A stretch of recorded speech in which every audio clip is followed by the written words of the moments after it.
বিগত কয়েক মাস ধরে সমাজসেবামূলক কাজের মাধ্যমে মানুষের পাশে দাঁড়িয়ে মানবিকতার দৃষ্টান্ত স্থাপন করে চলেছে আরপি ওয়েলফেয়ার ট্রাস্ট।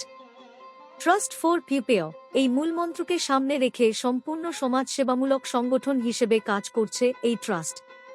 ট্রাস্টের সেক্রেটারি শুভাশিস রায় জানান, মানুষের বিশ্বাসের উপর নির্ভর করেই এই সংস্থা এগিয়ে চলেছে।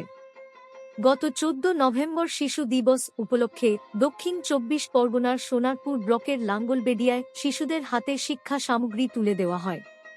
পরবর্তীতে প্রচণ্ড শীতের হাত থেকে গরিব ও অসহায় মানুষদের রক্ষা করতে তারাপীঠে সহস্রাধিক কম্বল বিতরণ করা হয়।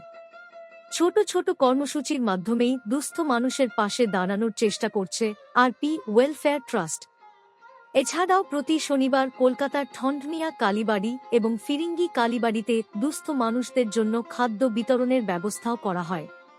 অনুষ্ঠানে উপস্থিত ছিলেন তারাপীঠ এলাকার জনপ্রতিনিধি প্রধান শিউলি মণ্ডল, বিশিষ্ট সমাজসেবী কানু রায়, ট্রাস্টের প্রেসিডেন্ট সুমিতা রায়, ভাইস প্রেসিডেন্ট সুচরিতা পাল এবং ট্রেজারার সুজন পাল।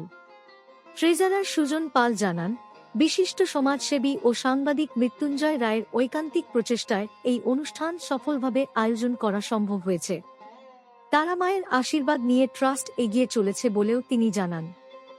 সবশেষে এলাকার জনপ্রতিনিধি, পুলিশ প্রশাসন ও সংবাদ মাধ্যমের বন্ধুদের ধন্যবাদ জানান ট্রাস্টের সেক্রেটারি শুভাশিস রায়।